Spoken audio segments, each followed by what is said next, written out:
মাত্র ১ কাপ গুঁড়ো দুধ দিয়ে ১৫ থেকে ২০টার মতো রসমালাই, তাও আবার এত স্পঞ্জি, এত নরম তুলতুলে হয় যে একবার মুখে দিলেই মিলিয়ে যায়। Hello everyone, welcome to Madhu cooking world. আমার আজকের রেসিপি একদম নরম তুলতুলে রসমালাই। ঈদের জন্য এই রসমালাইটা বানিয়ে সবাইকে যদি খাওয়াতে পারেন, যে কেউ আপনার প্রশংসা করতে বাধ্য হবে। এত মজার হয়েছিল, বিশ্বাস করবেন না। তো যদি তৈরি করেন এভাবে, তাহলেই বুঝতে পারবেন কতটা মজার হয়েছিল।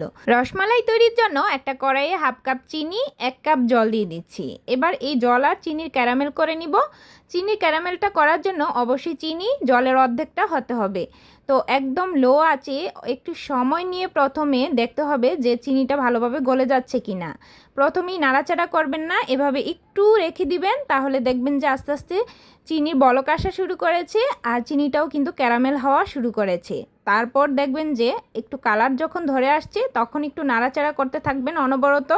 আর অনবরত নাড়াচাড়া করার এই পর্যায়েই দুধটা ঢেলে দিবেন। তবে হ্যাঁ, বেশি ডার্ক কালার করে দুধটা ঢালতে যাবেন না, তাহলে কিন্তু একদম তিতকুটে ভাব আসবে। তাই যখন একটু লাইট ব্রাউন কালার আসবে তখনই দুধটা ঢেলে দিবেন। আর দুধটা ঢালার সাথে সাথে দেখবেন যে চিনিটার ক্যারামেলটা একটু চাক হয়ে গেছে, তাতে ভয় পাওয়ার কোনো কারণ নেই। একটু অপেক্ষা করলেই দেখবেন যে চিনিটা আস্তে আস্তে গলে যাচ্ছে। আর চিনিটা যখন গলা শুরু করবে তখন ভালো করে নেড়ে দুধের সাথে মিশিয়ে দেওয়ার এ পর্যায়ে আমি এখানে 1 চিমটি দিয়ে দিলাম এলাচ গুঁড়ো। এতে করে এলাচের যেই ফ্লেভারটা সেটা দুধের সাথে মিশে গিয়ে আরও বেশি টেস্ট হয়। যদি এলাচ গুঁড়ো না থাকে তাহলে দুটো এলাচকে ফেটিয়েও দিয়ে দিতে পারেন। তো চুলার আঁচটা একটু লো করে রেখে এভাবেই দুধটাকে ফুটতে দিতে থাকবো। চুলার উপরে এভাবেই দুধটা ফুটতে বসিয়ে রসমালাই তৈরির যে ডোটা সেটা তৈরি করে নিব। একটা মিক্সিং বলে দিয়ে দিচ্ছি 1 কাপ গুঁড়ো দুধ। এর সাথে সামান্য একটু এলাচের গুঁড়ো দিয়ে দিচ্ছি। আর যদি এলাচের গুঁড়োটা আপনাদের কাছে না থাকে তাহলে এলাচটাকে হালকা একটু পাটায় গুঁড়ো করেও নিতে পারবেন। 1/2 চামচ দিয়ে দিচ্ছি বেকিং পাউডার। এখানে বেকিং সোডা না, বেকিং পাউডার দিতে হবে। 2 টেবিল চামচ দিয়ে দিলাম তেল। 1 কাপ গুঁড়ো দুধের জন্য 1/2 চামচ দিতে হবে বেকিং পাউডার। আর যদি 2 কাপ গুঁড়ো দুধ দেন সেক্ষেত্রে কিন্তু 1 চামচ বেকিং পাউডারটা দিতে হবে। তো আমি এবার একটু আলতো করে আঙুলের ডগা দিয়ে খুব সময় নিয়ে খুব ভালো করে তেলটাকে মিক্স করে নিয়েছি। এই কাজটা একটু সময় নিয়ে করলে মিষ্টিটা খুবই ভালো হয় আর খুবই সফট হয়। তাই এই টিপসটা অবশ্যই খেয়াল রাখবেন। আর এখানে একটা ডিমকে আমি খুব ভালো করে ফেটিয়ে নিয়েছি। আর এই ডিমের অল্প অল্প মিশ্রণ প্রথমে দিয়ে ডোটা তৈরি করে নিব। একবারে দিব না, অল্প অল্প করে দিয়ে দেখব যে ডোটার মিশ্রণটা কীরকম, বেশি ঘন হয়ে যায় নাকি পাতলা হয়ে যায়।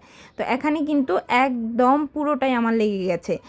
আচ্ছা, এখানে একটা কথা, যে ডিমের সাইজ অনুযায়ী কিন্তু মিশ্রণটা ঘন বা পাতলা হতে পারে। অবশ্যই আমার ডিমটা এখানে একটু মিডিয়াম সাইজ ছিল, সেজন্য পুরোটাই লেগে গেছে। যদি আপনাদের ডিমের সাইজ আর একটু বড় হয় তাহলে কিন্তু সেক্ষেত্রে একটু কমও লাগতে পারে। তো এখানে আমি একদম আঠালো আর একদম নরম প্রথমে ডোটা করে নিব। এই যে হাতের সাথে একদম লেগে যাচ্ছে এরকমভাবে। আর 10 মিনিট রেস্টে রেখে দেওয়ার পর দেখুন এখন একটু হাতে লাগছে না, আর খুব সহজেই কিন্তু হাতে উঠিয়ে নেওয়া যাচ্ছে। আগে যেরকম একদম হাতের সাথে লেগে যাচ্ছিল, এখন কিন্তু ডিমটা এই ডোটাকে পুরো অ্যাবজর্ব করে নিয়েছে। এবার এখান থেকে আমি কিছুটা নিয়ে ভালো করে হাতের তালু দিয়ে একটু চ্যাপটা চ্যাপটা করে শেপ দিয়ে নিচ্ছি। হাতে তেল বা ঘি যে কোনো একটা মেখে নিয়ে তারপর কিন্তু রসমালাইয়ের বলগুলো তৈরি করতে হবে। আর 1 কাপ গুঁড়ো দুধ থেকে 15টার মতো একটু বড় সাইজের রসমালাইয়ের বল তৈরি হয়েছে। আপনি যদি আরেকটু ছোট করতে চান তাহলে কিন্তু আরও বেশি করা যাবে। এবার ফুটতে থাকা দুধের মধ্যে সরাসরি আমি বলগুলো আলতো করে সবগুলো একে একে দিয়ে দিলাম। আর 2 মিনিটের পর এভাবে অপেক্ষা করলে দেখা যাবে রসমালাইয়ের বলগুলো উপরে এমনিতেই ভেসে উঠেছে। আর আমি চুলার আঁচটা মিডিয়াম থেকে একটু লোয়ে রেখেছি। তারপর ঢাকা দিয়ে প্রায় 10 থেকে 15 মিনিটের মতো ফুটিয়ে নিয়েছি। এতে করেই বলগুলো খুব পারফেক্টভাবে হয়ে গেছে। চুলার আঁচটা কিন্তু এ পর্যায়ে কমানো বাড়ানো যাবে না, ঠিক একই আঁচে ঢাকা দিয়ে রসমালাইগুলো তৈরি করে নিতে হবে। এরই মাঝে কিন্তু আমার রসমালাইগুলো একদম পারফেক্টভাবে হয়ে গেছে। আর কতটা নরম তুলতুলে হয়েছে সেটা হয়তো আপনারা দেখেই বুঝতে পারছেন। আর দেখলেনই তো, এই রসমালাই তৈরিতে আলাদা করে দুধ ঘন করার কোনো দরকার হবে না। জাস্ট একটা বলকেই এরকম রসমালাই অনায়াসেই তৈরি করে নিতে পারবেন। ঠিক 30 মিনিট হাতে সময় নিয়ে এই রসমালাইটা তৈরি করা যাবে আর অনায়াসে যে কাউকে বানিয়ে খাওয়াতে পারবেন। এতটা মজার হয়েছিল, যদি একবার ট্রাই না করেন বিশ্বাস করতেই পারবেন না। আর ঈদের দিন তো মাস্ট বি এটা সবাইকে বানিয়ে খাওয়াবেন। তো এরকম সহজ আর মজাদার সব রেসিপিগুলো দেখতে আমার চ্যানেলটি সাবস্ক্রাইব করার অনুরোধ রইল। আর আপনাদের একটা কমেন্ট আর শেয়ার আমাকে অনেক বেশি উৎসাহিত করে। আজকের মতো এ পর্যন্তই, টাটা।